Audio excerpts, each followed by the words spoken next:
Descansa. Descansa. Descansa. Você está agitado, sua alma está agitada. Foi um dia corrido. Você chegou no oásis agora. Aqui é o lugar onde você pode descansar sua alma. Como é bom descansar nos braços do Senhor. Hoje eu estava com a minha filha caminhando. E ela falou: pai, uma águia. Eu falei: não, filha, é um falcão. Se você visse a beleza do voo, tranquilo, parecia tão fácil. Simplesmente abrindo as asas em mergulho enorme, numa velocidade absurda. Queridos, a palavra diz que Deus te dá asas, como a águia, para você voar alto. Às vezes os voos da águia são muito sós. São muito sós. Mas entre os pardais que andam em bando e as águias que conquistam as alturas, o que você prefere? Ele usa essa figura de linguagem para falar que você é águia, para falar que você é vencedor. Recebe isso e descansa a tua alma. Ele está cuidando de você. A tempestade vem. Ele não mentiu, ele disse que viria. No mundo tereis, mas querido, filho, filha, eu venci o mundo, eu estou em você, logo você também é vencedor. Que coisa boa, não é? Dá um abraço no seu irmão, abençoa a vida dele em nome de Jesus. Como é bom estar na casa do Senhor. Obrigado, Jesus. Obrigado, obrigado, obrigado. Glória a Deus. Pode sentar, amados. Setembro é um mês belíssimo, né, gente? Primavera chegando, né? Hoje está friozinho aqui, né? Mas o frio está indo embora e está chegando a primavera. Primavera é tempo de renovação, de restauração, não é isso? Primavera é quando parece que a natureza se renova. Aqui no Brasil a gente não percebe muito isso, né? Mas lá no exterior a coisa ela fica muito evidente, porque vem logo depois do inverno, é óbvio, né? E a neve cobrindo tudo, aquele frio, e de repente é um clarão que aparece. E aí as flores começam a brotar de uma cor estonteante, uma coisa maravilhosa. E você percebe que a vida está brotando. E aquelas árvores que quando você olhava parecia completamente seca. Completamente seca. A impressão que dá é que de fato elas estão mortas. Mas de repente você começa a ver os brotos verdes saindo ali. É como uma renovação completa. E é como se aquela seiva que ficasse contida durante o inverno, ela ficasse esperando para explodir em vida durante a primavera. E é isso que a gente está vivendo. É a primavera de fato. Agora presta atenção. Num mês tão lindo, foi um mês também escolhido para que o mundo abrisse os olhos para uma situação que não é tão bela, para uma situação que é extremamente delicada e muito difícil de se encarar. Quem viveu, conhece pessoas que chegaram a esse lugar de morte, de suicídio, sabe do que eu estou falando. Para cada pessoa que se mata ali, pelo menos 100 pessoas à sua volta são impactadas pela morte dessa pessoa. É algo extremamente dolorido e difícil de se encarar. E o nosso tema hoje é Eclipse da Alma, renovando a esperança em Cristo. Queridos, hoje a gente vai falar desse tema sensível, mas eu quero dizer para você, o eclipse da alma, que abrange o sofrimento da alma, tendo como depressão e ansiedade um dos seus carros-chefes, que pode levar pessoas a tragédias de fato, tirarem a própria vida.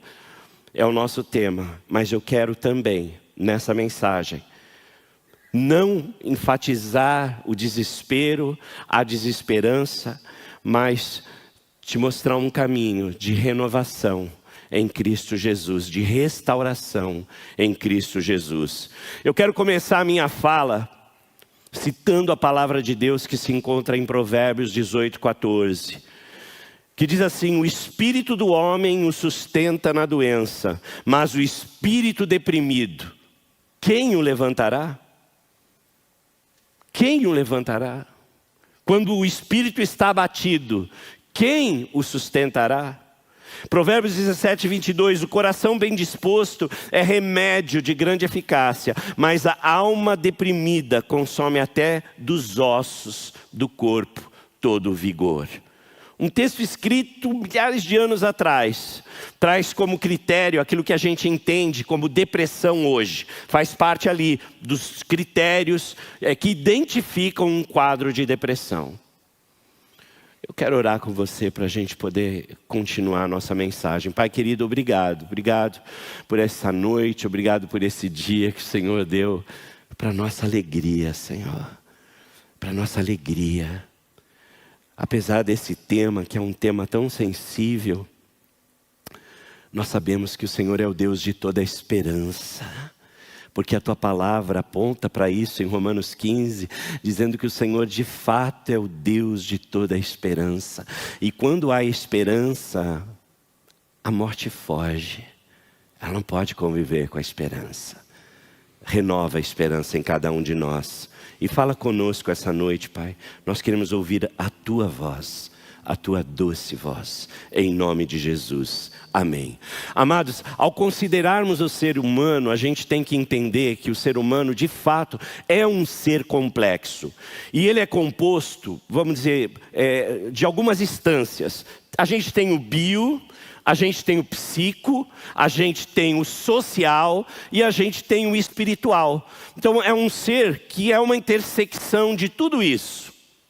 E quando a gente lida ou trata da alma do ser humano, a gente tem que pensar que toda essa complexidade, ela está comprometida em todos os aspectos da minha vida. Quando eu falo de depressão, quando eu falo de ansiedade, quando eu falo de transtornos, eu não posso colocar tudo isso na conta do biológico. Eu também não posso colocar tudo isso na conta do social. Eu também não posso colocar isso também na conta só do psicológico e do espiritual. Eu tenho que entender que no todo, a depressão e os transtornos emocionais, psiquiátricos, eles podem ter origem em qualquer uma dessas instâncias. E em qualquer uma dessas instâncias, pode ser de alguma forma mexida, tocada por alguma coisa que vai desencadear um certo tipo de transtorno. Então, ao olhar para o ser humano, para o sofrimento da alma humana, como origem, né, é importante que você leve em consideração todo o ser, para que a gente não fragmente o ser humano. Durante muito tempo, a igreja, ela valorizou algumas partes, né, mas ignorou outras. E hoje a gente percebe que há sim um movimento de trazer esse olhar mais integral, mais holístico, né, como se diz, e olhar o ser humano na sua mais completa forma.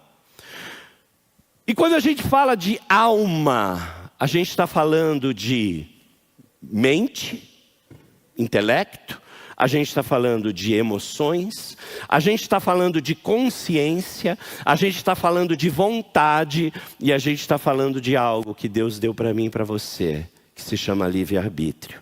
São 5 instâncias que compõem a nossa alma. E a nossa grande luta, na maior parte do tempo, ela está aí, nesse lugar, onde essas 5 instâncias estão operando de maneira constante na vida da gente. Falar de sofrimento, então, o primeiro ponto que eu quero trazer, de fato, é a depressão. Pois, antes da pandemia, o Brasil era o 5º país com maior índice de depressivos do planeta. O segundo das Américas com 5,8%, a gente perdia para os Estados Unidos com 5,9%. Com o evento da pandemia, nós tivemos um aumento de 5,8% para 14,8%. A incidência hoje de depressivos no Brasil é maior do que a incidência de diabéticos, para você ter uma ideia. 350 milhões de pessoas sofrem no mundo de depressão. Hoje é a doença que mais tira as pessoas do mercado de trabalho. É a quarta doença, ou que leva à morte, a quarta. Até 2030, segundo algumas pesquisas, será a primeira se nada mudar. Então a gente vive aqui uma situação complicada, que é uma situação de saúde pública, queridos. 3 trilhões de dólares são perdidos por falta de produtividade, tendo a depressão como um ponto-chave. Isso quer dizer, 3 trilhões de dólares deixam de ser produzidos, são perdidos, porque a pessoa em depressão, ela não tem energia para poder realizar e fazer o seu trabalho. Ela perde o ânimo, ela perde a energia. Agora, espera um pouquinho. Depressão. Pastor, eu sou cristão. Será que, como cristão, eu posso ser atravessado pela depressão? E se sou, eu devo procurar um aconselhamento? Eu devo procurar um médico? Eu devo orar mais? A gente vai responder algumas dessas perguntas para você essa noite. E o que eu quero dizer para você é que muitas vezes, na nossa ingenuidade, ou na nossa lente de leitura da Bíblia, a gente perde algumas coisas que são importantes e que nos apontam que muitos dos transtornos emocionais e mentais já estavam descritos na palavra de Deus. É que a gente lia e não entendia, ou não relacionava. Salmo 38, versículos 6 a 9. Olha que coisa interessante. Aqui a gente tem o salmista falando dos sentimentos, dos sintomas que ele estava vivenciando naquele momento. Ele diz assim: estou encurvado e muitíssimo abatido. O dia todo saio vagueando e pranteando. Estou ardendo em febre, todo o meu corpo está doente, sinto-me fraco e totalmente esmagado. Meu coração geme de angústia. Senhor, diante de Ti estão todos os meus anseios. O meu suspiro não Te é oculto. Meu coração palpita, as forças me faltam, até a luz dos meus olhos se foi. Quando você lê essa passagem, você consegue identificar claramente critérios aqui para a depressão. Agora, como que eu sei, né, que eu estou deprimido? E depressão, né? Como que eu vou lidar com isso? Depressão é diferente de tristeza. Muitas vezes a gente confunde isso, né? Muitas vezes a gente trata a tristeza como se fosse depressão. E lembrar que a tristeza, ela vem de uma situação que nos acomete, que nos traz uma certa frustração e que gera em nós um sofrimento. Existe uma razão, existe um gatilho, existe um porquê. A depressão necessariamente, ela não tem isso. Ela é neurofísica. A depressão, ela acontece no nosso cérebro. É a circuitaria cerebral ali que está acontecendo algum movimento que está nos causando a depressão. E olha só, hoje, mapeando os cérebros, a gente consegue perceber que a depressão também existe ali, em áreas do cérebro, inflamações. Tem áreas do cérebro que ficam inflamadas. E a gente consegue, inclusive, ver isso em exame de sangue, porque os marcadores inflamatórios, eles são maiores. E aí, meu querido, minha querida, o que a gente tem aqui, de fato, é uma doença catalogada pela Organização Mundial de Saúde. Não é, desculpa a palavra, frescura. Não é coisa de quem não tem o que fazer. É de fato uma doença, está lá no CID, no Código Internacional de Doença, F32, está lá. Se você for no Japão, na China, nos Estados Unidos, em qualquer lugar, você vai ver que ali há uma identificação. Então, de fato, a depressão, ela é neurofísica. E a tristeza, ela tem um gatilho, ela tem um porquê, ela tem uma razão, você consegue identificar. A tristeza passa, a depressão não, ela permanece. E se ela não for tratada, ela pode se desenvolver e durar muito tempo, muito tempo. Agora, a gente tem alguns critérios que a gente pode identificar a depressão aqui, né? Vamos falar um pouco disso para a gente poder entrar em outras coisas, né? É outro slide, não é esse não, é o outro. Isso. Olha, o primeiro critério é a perda de interesse pelas atividades do dia a dia. Quer dizer, aquilo que te dava prazer para fazer, você não tem mais. É como se o prazer fosse tirado. A gente chama isso de anedonia, que é a perda do prazer. Segundo critério é tristeza. São ondas de tristeza que acometem a pessoa ou durante o dia todo, ou parte do dia, ou durante a semana várias vezes. Você também tem uma alteração no sono muito significativa, que pode ser para mais ou para menos. Isso quer dizer o quê? Ou você tem uma insônia inicial, você não consegue, demora muito para dormir, ou você tem uma insônia que a gente chama de intermitente, ela é picotada, parece que durante a noite você levanta, acorda várias vezes, aí volta a dormir, acorda, aí você levanta cansado, porque parece que você não teve uma noite de descanso, você não descansou. Você fica no que a gente chama de sono de vigília. A gente tem 5 estágios do sono. Você não chega lá no 5º. Você fica entre o 1º, o 2º e o 3º. E aí você levanta cansado de manhã. Uma alteração no apetite também muito significativa. Ou para mais ou para menos. Ou a pessoa começa a evitar comida, ou ela tem fissura para comer. A perda de energia, a pessoa parece que levanta muito cansada, é uma fadiga que atravessa a pessoa. Então tudo que ela vai fazer exige muita força, ela levanta porque tem que levantar, porque se ela pudesse, ela se manteria deitada. Sentimentos de inutilidade e culpa, é uma autocrítica muito exacerbada, a pessoa se coloca para baixo, coloca o outro para baixo. Indecisão ou falta de concentração, você já não consegue mais tomar decisões com a facilidade que você tomava antes. E concentrar se torna muito difícil, parece que seus pensamentos estão sempre flutuando, parece que você não consegue focar. Você está lendo a Bíblia, de repente seus pensamentos vão embora. Você está vendo um filme, parece que você não está mais ali. Alguém está falando, de repente você desliga e vai para outro lugar. Essa perda de concentração também muito significativa. Agitação é aquela coisa que você vê a pessoa e você fala, essa pessoa não tem paz. A pessoa parece estar sempre agitada ali, né? Não tem um momento de tranquilidade. Está agitada, né? Ou lentificação. A pessoa fica lenta. Até para falar, às vezes, a fala dela é mais pastosa. Cognitivamente, ela tem até dificuldade de elaborar. E pensamentos de morte ou desejo de se ferir. São 9 critérios que a gente tem aqui identificados. Se você tiver 5 desses critérios, 5, né, por mais de 2 semanas, isso pode indicar um quadro depressivo. E aí você precisa de ajuda. Você precisa de ajuda, presta atenção. 5 critérios aqui, desses que eu narrei, por mais de 2 semanas, vai indicar um quadro depressivo. E aí você precisa procurar alguém para poder entender o que está acontecendo com você. Porque a tendência é que isso aumente. A tendência é que esses critérios, eles se intensifiquem. E ao se intensificar, ele pode te deixar numa condição totalmente disfuncional e inoperante.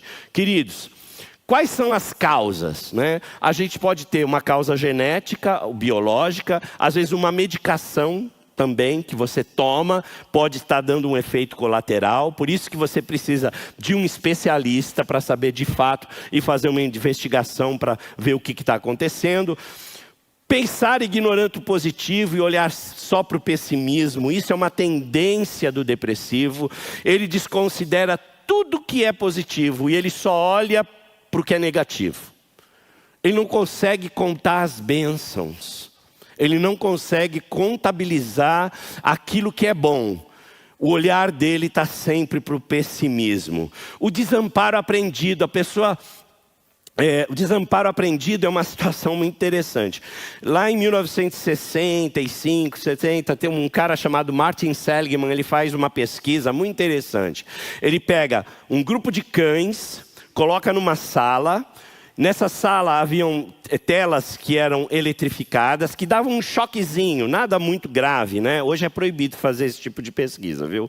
A gente não usa mais, né? Coitadinho dos animais. Mas enfim, eles levavam um choquinho ali e tinha um lugar que eles iam lá, eles apertavam aquilo, os cães apertavam, se abria um painel e eles conseguiam sair para uma área que não tinha choque.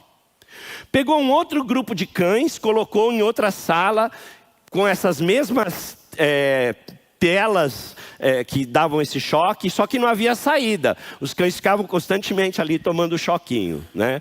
E pegaram um outro grupo, colocaram numa sala que não tinha choque nenhum.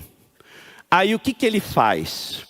Ele pega todos esses animais, coloca numa outra sala, com um sistema que os cães também poderiam apertar para sair. Olha que interessante.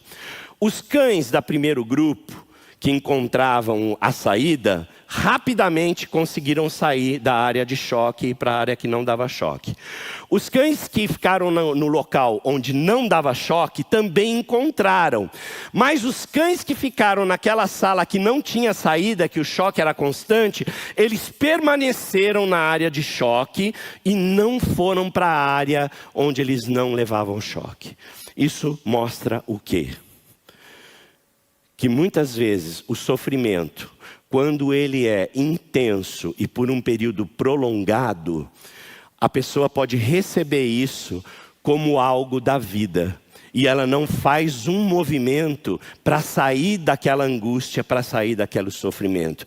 É como se aquilo fizesse parte da existência. E ela assume aquele lugar de dor, aquele lugar de sofrimento. Vocês estão entendendo o que eu estou dizendo aqui? Isso é o desamparo aprendido. A pessoa fica nesse lugar desamparado, achando que o mundo de fato é assim. Esse é um dos pontos também. E num país em desenvolvimento como o nosso, a gente percebe que isso é algo muito presente. É aquela coisa, Deus quer assim, eu nasci assim, olha, é assim mesmo, é Deus que quer. E a pessoa vai se conformando com aquela situação e ela não procura saídas para aquilo. Ela se submete a situações de abuso, ela se coloca debaixo de pessoas abusadoras de fato, né? E a percepção dela é que eu não tenho saída, isso é para minha existência. Esse é o desamparo aprendido que atravessa. Olha só, encontrar a luz de Cristo nas profundezas da depressão, de fato é um desafio. Mas a palavra de Deus, ela nos oferece uma orientação para olharmos a esperança. Salmo 40, 1-3. Você trouxe sua caneta? Vou falar um monte de versículos aqui, de passagens bíblicas. Presta atenção. Esperei com paciência no Senhor, e Ele se inclinou para mim. E ouviu o meu clamor. Tirou-me de um lago horrível, de um charco de lodo. Pôs os meus pés sobre uma rocha. Firmou os meus passos e pôs na minha boca um novo cântico. Um hino ao nosso Deus. Muitos verão essas coisas com temor e confiarão no Senhor. Nesse versículo a gente vê que Deus pode nos elevar das profundezas, da desesperança e nos dar um novo cântico, renovando toda a nossa força. O Salmo 34, 18 fala assim: perto está o Senhor dos que têm o coração quebrantado e salva os de espírito oprimido. Aqui Deus se revela como alguém próximo e presente nos momentos de dor emocional. Ele é um refúgio para o coração quebrantado. É ali que você pode correr. Quando seu coração estiver em dor, em sofrimento, é ali que você pode correr. Isaías 41, 10. Não temas, porque eu sou contigo. Não te assombres, porque eu sou o teu Deus. Eu te fortaleço, eu te ajudo, eu te sustento com a minha destra fiel.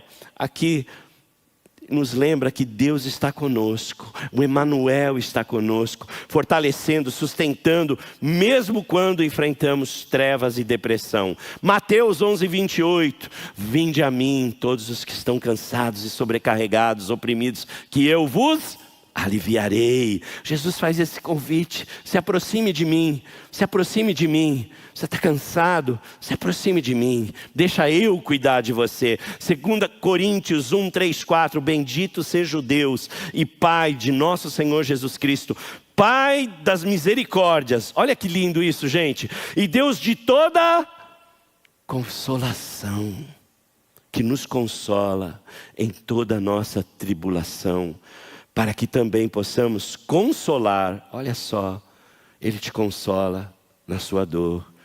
Isso vai te trazer uma história, isso vai te trazer uma experiência, que você vai ser apto a consolar outros que aparecem com a mesma dor. Isso é maravilhoso, queridos. Isso é maravilhoso. Deus usa a nossa dor para poder abençoar a dor do outro. Esse é o nosso chamado. E pensar que a gente pode atravessar um mundo sem dor, isso é marketing enganoso. Desculpa te dizer isso. Isso é marketing enganoso. A gente tem que entender e crescer e ser maduro o suficiente para saber, sim, que nesse mundo há momentos de aflição. Mas eu posso voar como as águias. Se o trovão e o mar se erguendo vêm sobre a tempestade, eu voarei, porque Ele me dá as asas, Ele me dá asa, Ele me segura nas mãos fortes dEle, e Ele me consola. Queridos, a gente aprende aqui que Deus, Ele nos consola nas tribulações. Quais os caminhos que a gente pode ter para poder sair desse lugar de dor e de sofrimento? Algumas técnicas ou ações que a gente utiliza. Primeiro, faça um diário de gratidão. Já falei isso aqui algumas vezes, né? Antes de dormir, escreve lá, pega um caderno bonito, né? um caderno bonito, que você tenha prazer para escrever, né? Não aquela folhinha, aquele caderno feio, todo rasgado. Não. Pega um caderno para isso. E você escreva 5 coisas boas pela qual você é grato durante aquele dia. 5 coisas pela qual você agradece a Deus.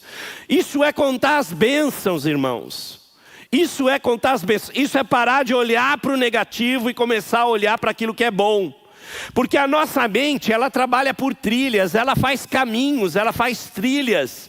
São comportamentos aprendidos, são hábitos que ficam cristalizados na gente. E como que eu tenho que fazer para deixar, por exemplo, de ser um pessimista, de ter esse olhar negativo, de contar só aquilo que é ruim? Eu tenho que criar uma nova trilha. O nosso cérebro, ele nunca troca 1 por 0.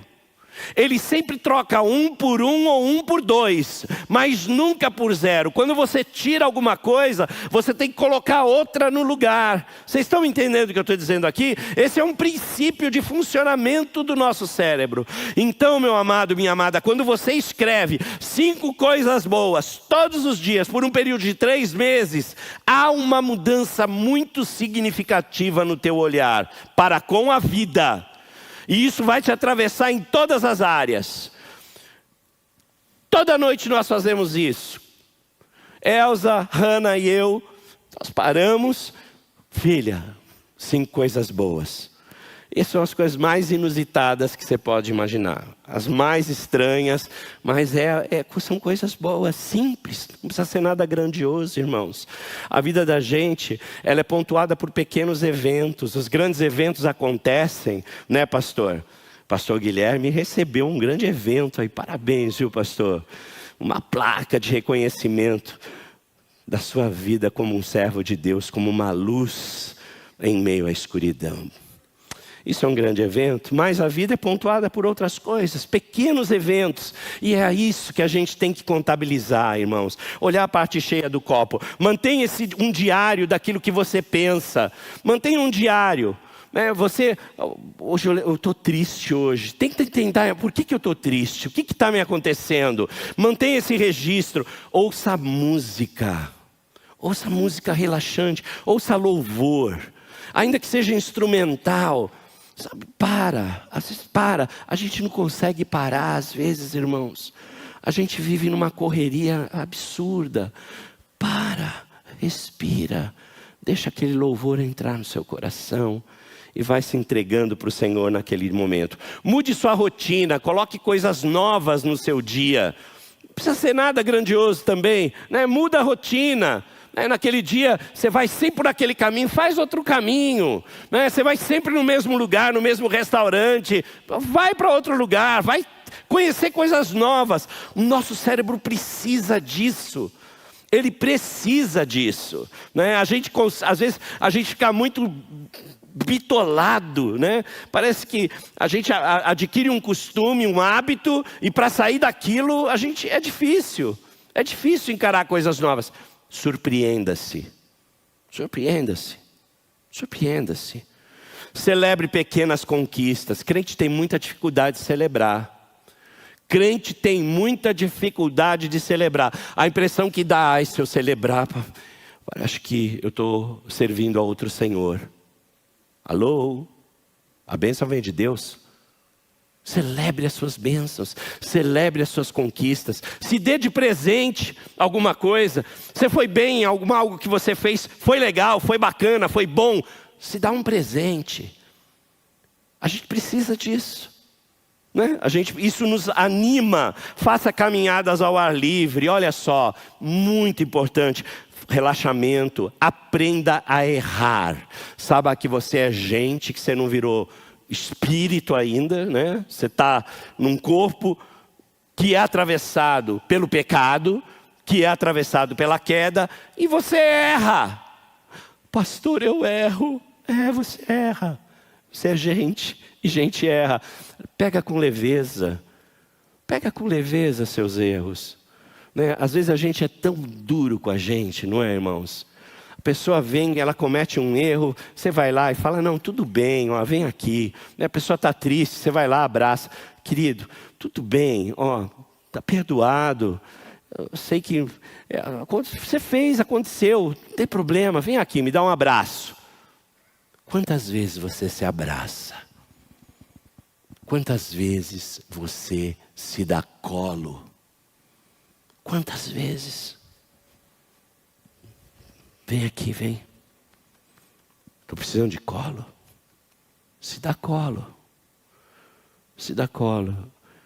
Eu lembro que minha filha, às vezes, quando era pequenininha, fazia alguma coisa acontecia e ela ficava angustiada, triste. Eu segurava ela no colo e dizia, filha, vai passar, filha. Deus quer fazer isso com você. Deus quer trazer você para o colo dele. E ele está dizendo para você, filho, filha, vai passar. Vai passar. Eu estou no controle. Deixa eu cuidar disso. Deixa eu cuidar disso. Se dá colo, irmãos.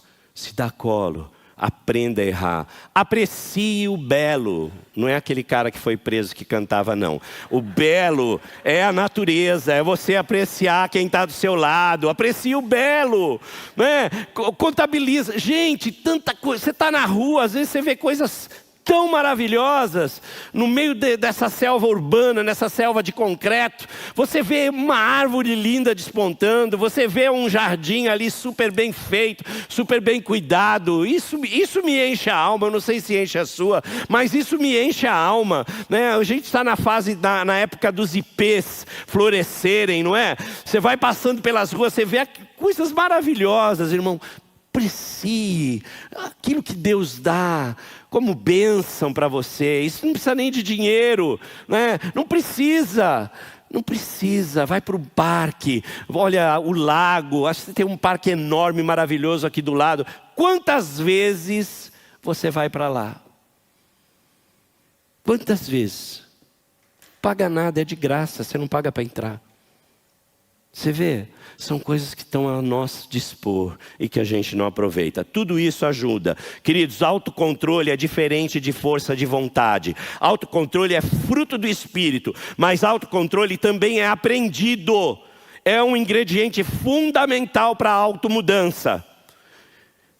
Acredite que você pode mudar, reconheça que a automudança é uma possibilidade e uma habilidade e que você é capaz de aprender e de desenvolver. Desenvolva um plano de ação. Tudo isso que eu falei para você aqui, se você sair daqui e não fizer nada, você vai continuar do mesmo jeito. E se você estiver depressivo, você vai continuar depressivo. Agora, se você fizer esse plano de ação, pegar isso que eu te falei e começar de fato a fazer, você vai ver mudanças. Você vai ver mudanças. Como a gente pode encontrar a luz de Cristo nas profundezas da depressão? Como? Eu quero trazer a história de Jonas para você. Lembra? Na barriga do grande peixe, como um símbolo de superar a escuridão e encontrar a esperança. Olha a oração que esse homem faz no seu momento de angústia. Eu disse na minha angústia, clamei ao Senhor e Ele me respondeu. Do ventre do inferno gritei e Tu ouviste a minha voz. Encontrar a luz de Cristo nas profundezas da depressão envolve uma jornada de fé, oração e confiança na presença e no amor de Deus. Amados, amadas, Ele é o nosso refúgio e esperança, mesmo nos momentos mais sombrios. Ele é o nosso refúgio. Amém? Amém? Ansiedade é um outro problema que atravessa o nosso país. Antes da pandemia, 9,3% de ansiosos no país. Isso quer dizer, hoje, pós-pandemia, 19,3%, o que corresponde a quase 41 milhões de pessoas sofrendo de ansiedade na nação brasileira. Isso é mais do que muitos países, é mais do que a população de muitos países, irmãos.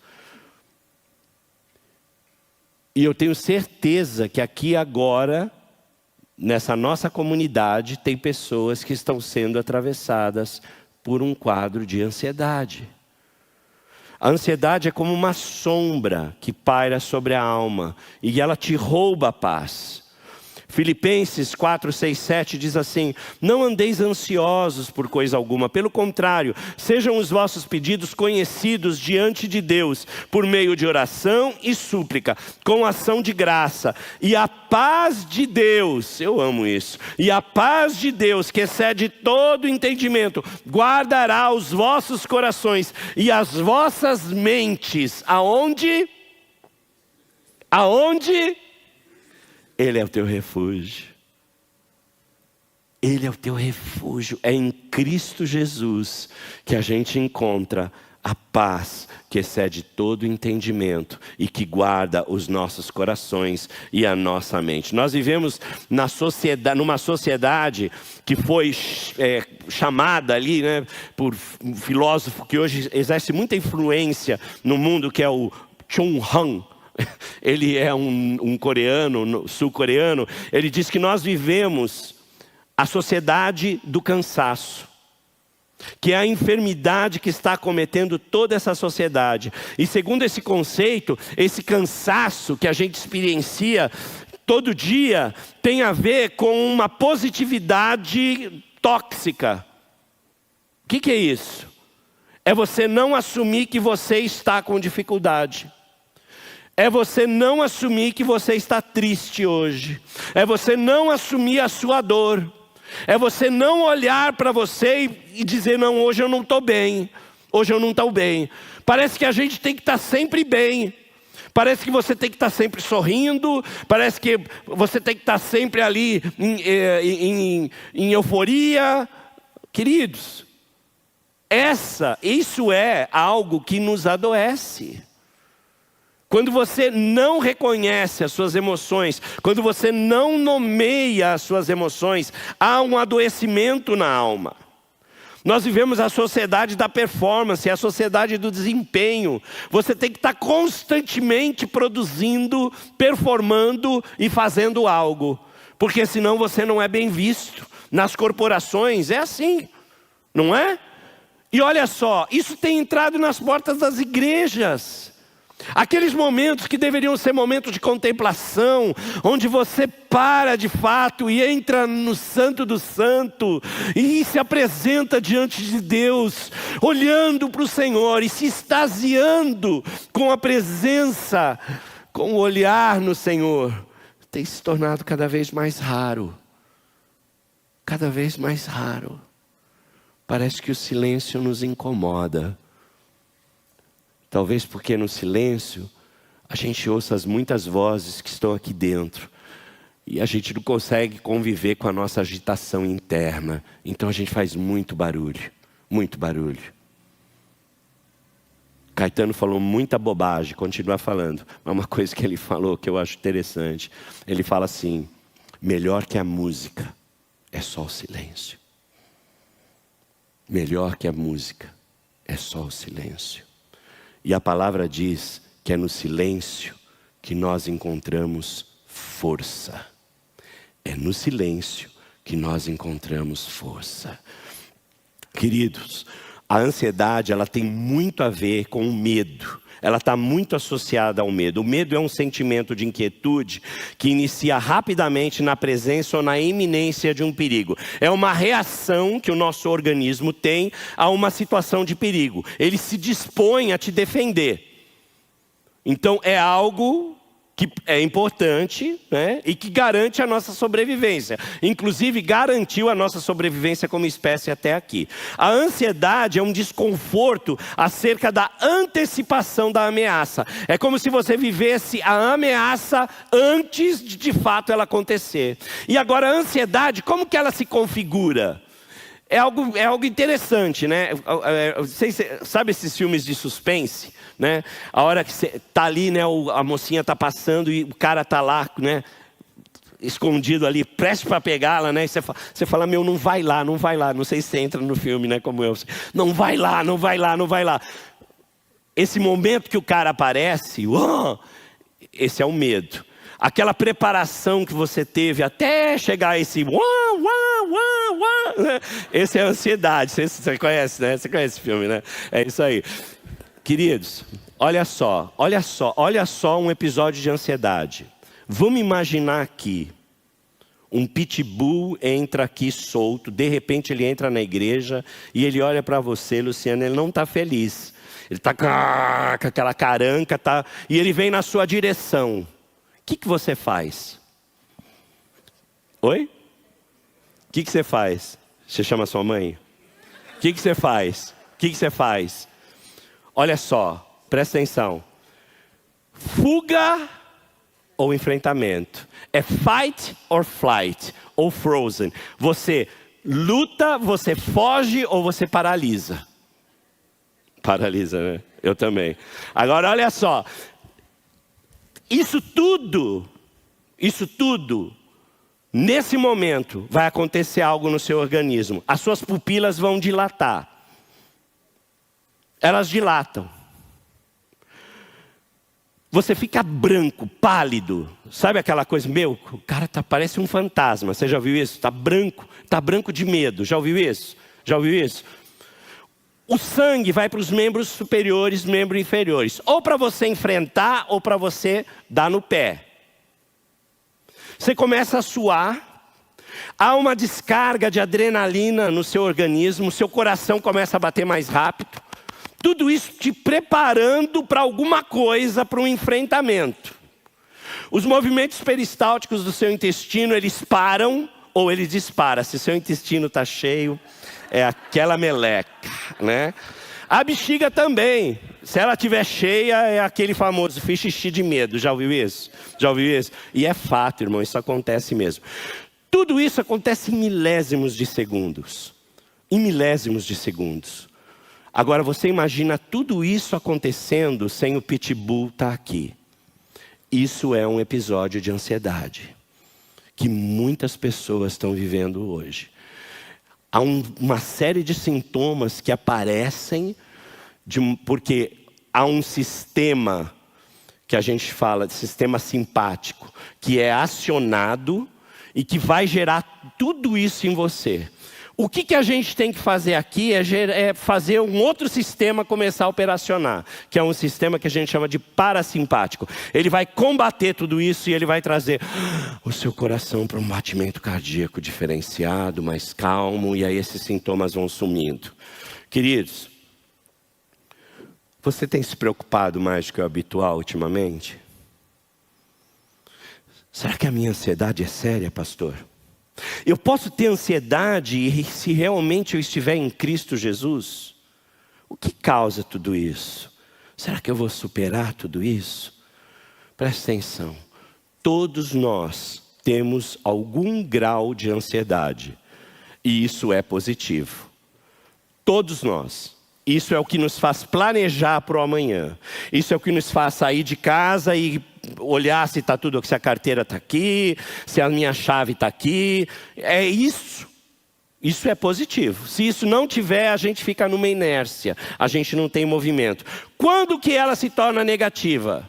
Quando tudo isso, esses sintomas acontecem, ou quando você começa a ter disfunções durante o seu dia, né? E normalmente essa inquietação, ela pode ser muito leve e não duradoura. No entanto, ela pode ser também muito forte. E aí então a gente tem o que a gente chama de transtorno generalizado de ansiedade. Olha só, vou dar aqui alguns critérios: palpitação, sudorese, tremores, falta de ar, dor torácica, angústia, tontura, parestesia, que são ondas de frio e calor na pele, náuseas, dor abdominal. Isso é a parte física. A parte psíquica: preocupação excessiva, antecipação negativa do futuro, medo excessivo de que algo vai acontecer, ou que alguma coisa vai acontecer com alguém.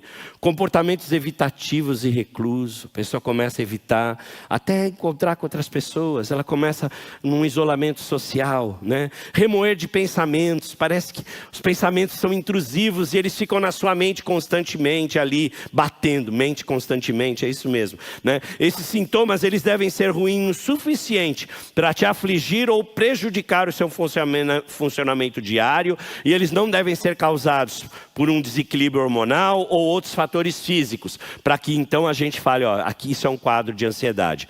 E de novo, se computar aí, você precisa de ajuda. Você precisa procurar ajuda. Agora, o que eu posso fazer sobre isso, né?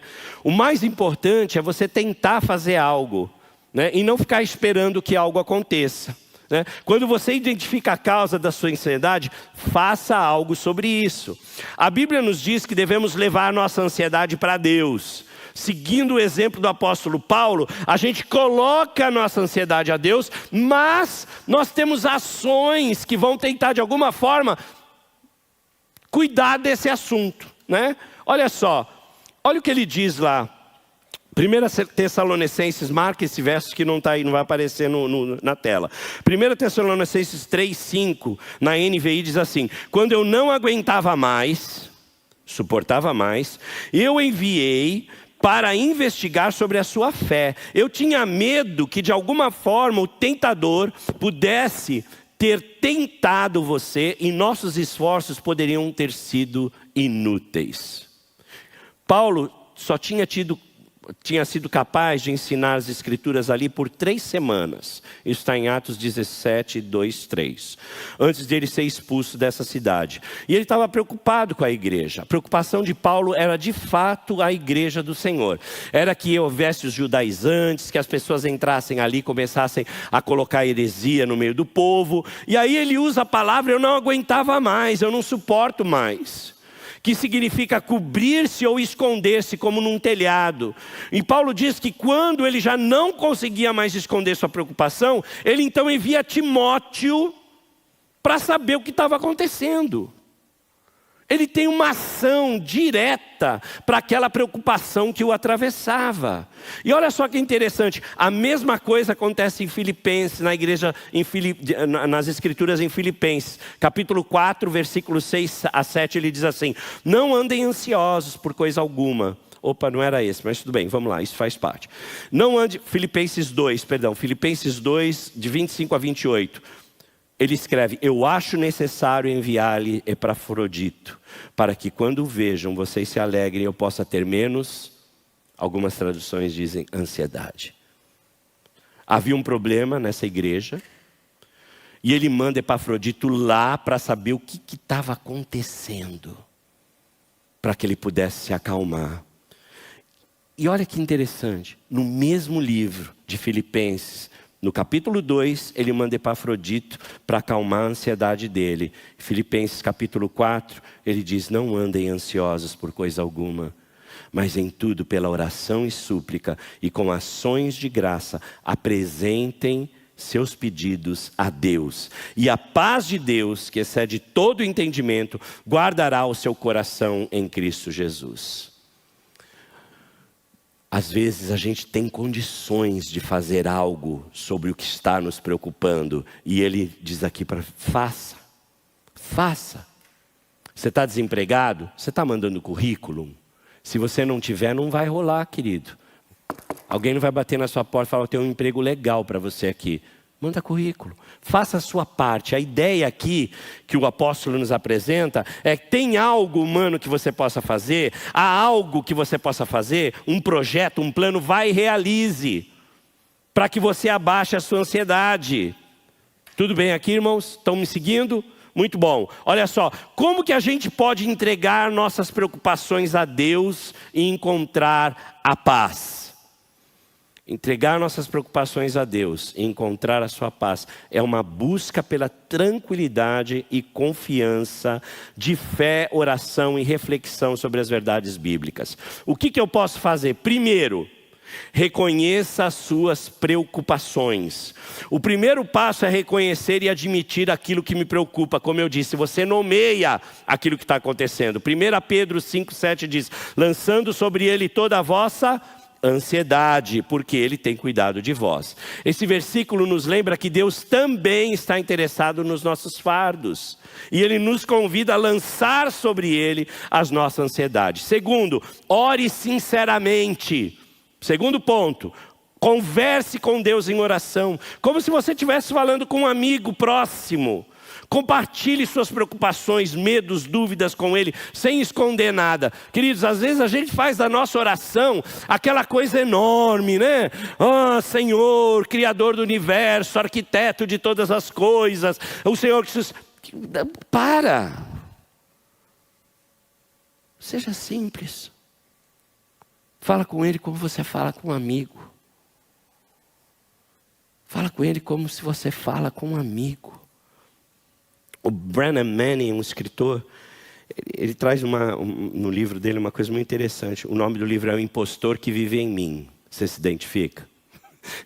Ele diz o seguinte, que num dado momento uma pessoa foi lá, bateu na porta dele e disse para ele,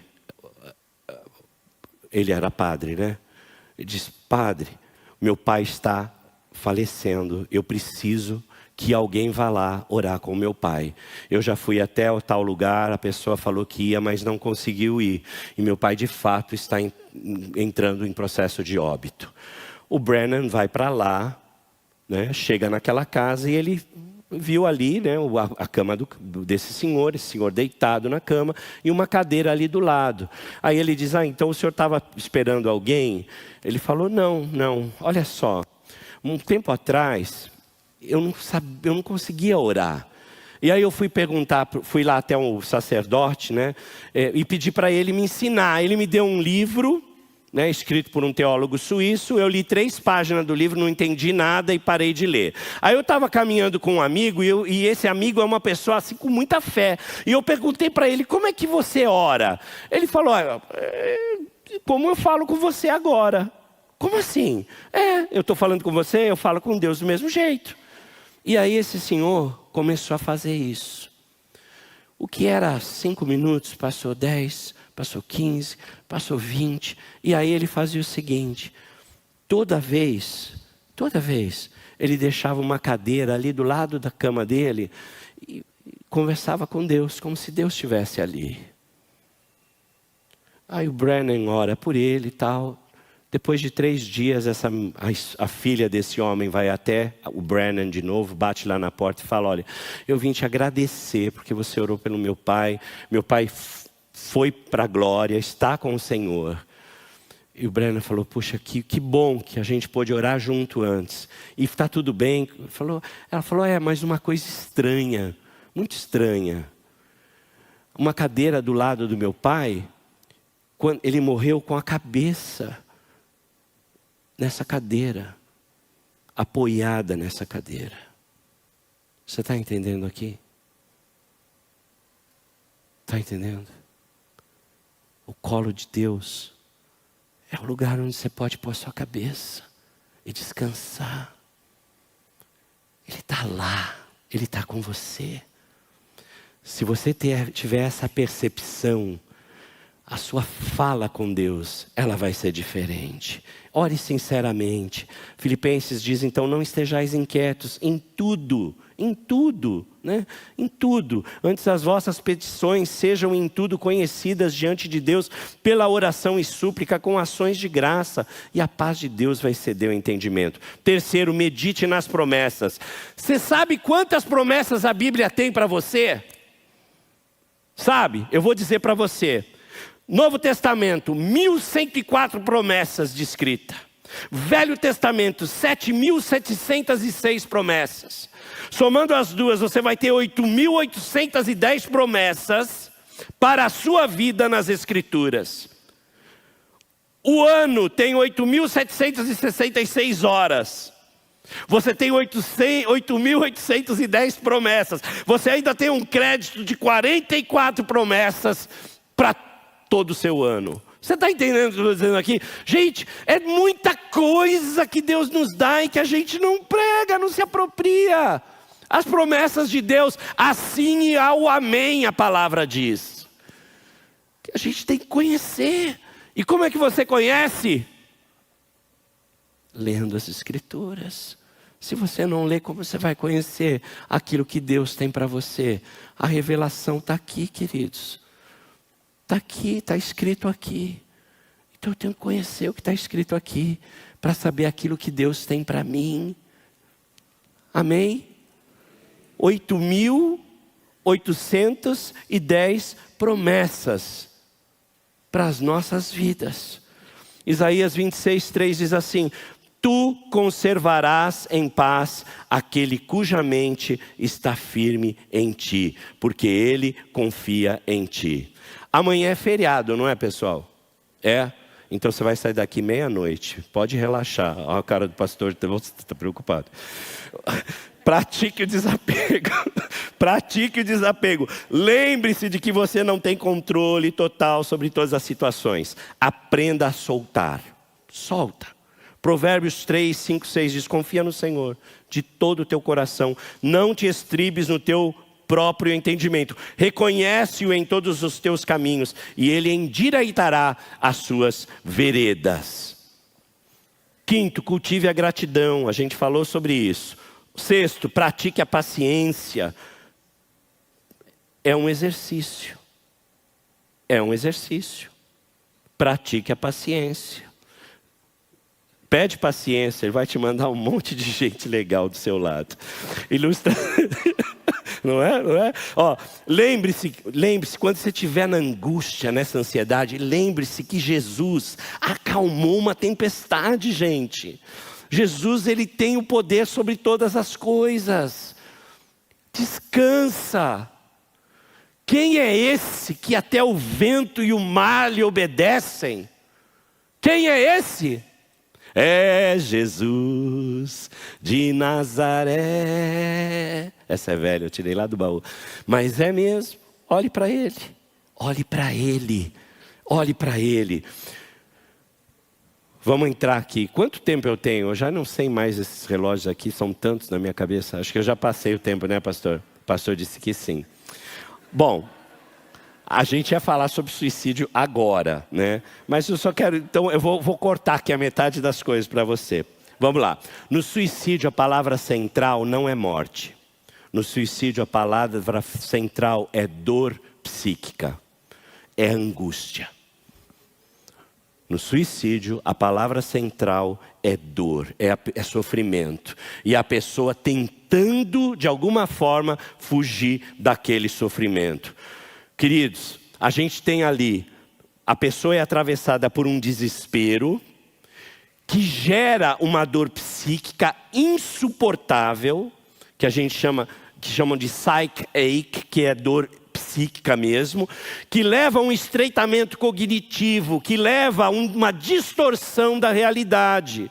A pessoa é atravessada por uma desesperança que gera nele essa dor psíquica, que faz com que a sua cognição seja alterada de alguma forma e que então ela não vê mais saída. E a única saída é tirar a própria vida. Presta atenção nisso. Antes de você condenar alguém, porque às vezes a gente fala, né? A gente sabe, fulano, uma pessoa se suicidou, foi para o inferno. Até pouco tempo, você sabia disso? Olha, a pessoa cometia suicídio, até pouco tempo, isso lá, para o fim da idade moderna, da idade média, se a gente pensar em termos de ciência, é pouco tempo, né? Para nós é um tempo longo. Quando a pessoa morria, quando ela cometia um suicídio, ela não saía, o corpo dela não saía pela porta. Eles abriam uma janela e faziam a pessoa passar por ali. O corpo dessa pessoa era arrastado pela cidade. A pessoa ela era enterrada de bruço, com uma faca no peito. Isso não faz muito tempo. Isso não faz muito tempo. Foi para o inferno. Mas olha o que as pesquisas revelam, queridos. De cada 10 suicídios, 9 poderiam ser evitados. Porque 9 dessas pessoas que tiram a própria vida têm um transtorno significativo psiquiátrico. Que às vezes, quem está do lado não consegue ver e perceber. Porque nunca viu esses critérios que eu passei para você hoje. Porque nunca leu esses critérios, nunca percebeu que aquela pessoa que está do lado, às vezes está sendo acometida e atravessada por isso. Isso não é culpa sua. Isso não é culpa sua. Há uma alteração significativa na vida, na mente, no emocional, na psique dessa pessoa. E a depressão é o carro-chefe dessa questão. 36% das pessoas que tiram a vida têm transtorno de humor, quer dizer, uma oscilação no seu humor. 23% usam substâncias psicoativas. 12% têm um transtorno de personalidade. 11% esquizofrenia. 6% transtorno de ansiedade. 5% outros diagnósticos. 4% transtorno de ajustamento. E 3% só não tem diagnóstico. Isso são o que as pesquisas revelam. Fatores de risco: tentativa prévia de suicídio. Quem tentou uma vez pode tentar de novo. Tem 50% de possibilidade de tentar de novo. Doenças clínicas, não psiquiátricas. Às vezes a pessoa é acometida por um câncer, por alguma doença degenerativa e ela busca então a morte. Desesperança, desespero, desamparo, impulsividade. Alguns grupos têm o risco aumentado de cometer suicídio. Mulheres tentam mais, mas homens consumam mais. Porque o homem geralmente é mais violento do que a mulher. Ele é mais agressivo do que a mulher. Risco maior entre os jovens. Queridos, presta atenção nisso. Olha que coisa terrível. Hoje, o maior índice de suicídio acontece entre crianças de 12 a 19 anos. E uma grande taxa acontece entre crianças de 10 a 12 anos. O Brasil está na contramão. Os outros países, o índice de suicídio tem baixado. No Brasil tem aumentado. A gente era o 8º país com maior índice. Hoje a gente avançou nisso. A cada 45 minutos uma pessoa tira a vida na nação brasileira. A cada 45 minutos uma pessoa tira a vida no solo brasileiro. Isso é um problema de saúde pública. E a gente tem que estar atento a isso. Porque a pessoa que está do nosso lado, ela pode estar sendo acometida por algum transtorno. E você não sabe disso. O suicídio, ele nunca é unifatorial, ele é multifatorial. Então há muitas questões que atravessam tudo isso. Às vezes, uma desavença familiar, dificuldade financeira, conflito com a identidade sexual. Esse grupo de orientação homoafetiva é um grupo que tem muita propensão a tirar a própria vida, por conta do sofrimento que eles atravessam. Morte de um ente querido, baixa autoestima, sensação de não ser especial. E há 4 Ds, que eu costumo dizer, que fazem parte do estímulo ou daquilo que pode levar a pessoa a tirar a vida. Primeiro D é depressão, segundo é desesperança, terceiro é desamparo e o 4º é desespero. Depressão, desamparo, desespero e desesperança. Agora a gente tem fatores protetivos também para o suicídio. Presta atenção, um dos maiores fatores protetivos é o vínculo afetivo. Um dos maiores fatores protetivos é esse vínculo, essa afetividade que nós temos um para os outros. Pessoas casadas têm menos risco do que pessoas solteiras. Pessoas que têm filhos têm menos risco. Pessoas que têm os pais vivos têm menos risco. Pessoas que têm as finanças estáveis têm menos risco. Pessoas religiosas também têm menos risco, porque é um freio para o suicídio. Então, fatores ali importantes. O vínculo afetivo hoje é um dos pilares. E vínculo afetivo, a gente acontece aqui, pessoal. Aqui na comunidade. Isso pode nos alimentar. 2 grandes pilares. Apoio psicossocial e espiritualidade. Isso nos ajuda nos enfrentamentos. Agora, pensando em tudo isso, né? Gálatas 6:2 diz assim, olha só, para você e para mim, como igreja. Levem as cargas um dos outros. Levem as cargas um dos outros. Quando eu me disponho a olhar para você, quando eu me disponho a cuidar de você, ou você se dispõe a olhar para alguém, a cuidar de alguém, essa possibilidade diminui de maneira muito grande. Renove as esperanças em Cristo. Salmo 35 diz, porque a sua ira dura só um momento, mas o seu favor dura a vida toda. O choro pode persistir uma noite, mas a alegria vem pela manhã.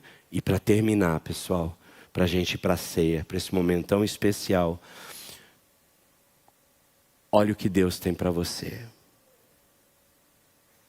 Jeremias 29:11. Porque sou eu que conheço os planos que tenho para vocês, diz o Senhor. Planos de fazê-lo prosperar e não de causar dano. Plano de dar a você esperança e um futuro. Aquele que tem ideação suicida, ele não tem mais esperança. E ele não vê o futuro. Mas a palavra diz que Deus tem para você esperança e um futuro. E o nosso Senhor diz para você em João 10:10, eu vim para que tenha vida, e vida em abundância. Outras traduções dizem vida plena. Amém? Está tudo aqui para você. O que você precisa é se entregar. O que você precisa é se lançar nos braços do Pai. O que você precisa é fazer como aquele senhor que ao partir descansou a cabeça no colo de Deus. Feche seus olhos, vamos orar. Pai querido, obrigado. Obrigado porque o Senhor é um Deus de esperança. A tua palavra diz que o Senhor é o Deus de toda esperança. E onde há esperança, a morte foge. Onde há esperança, há olhar para o Senhor. Pai, em nome de Jesus, sonda cada coração aqui. Se há alguém vivendo períodos de depressão, se há alguém vivendo períodos de ansiedade, move o coração desses irmãos e irmãs que passam por esse sofrimento, para buscarem ajuda, Senhor, para que eles entendam que eles não estão sozinhos. Eu peço em nome de Jesus, Pai, não deixa, Senhor, por favor, entra com providência na vida daqueles que querem se ferir de alguma forma, e aqueles que estão também nos assistindo, Pai, visita-os agora, visita-os, visita-os, em nome de Jesus. Olha para mim, olha para mim, você é amado, você é amada, e o Pai quer abraçar você. Se deixa abraçar pelo Senhor. Deus te abençoe.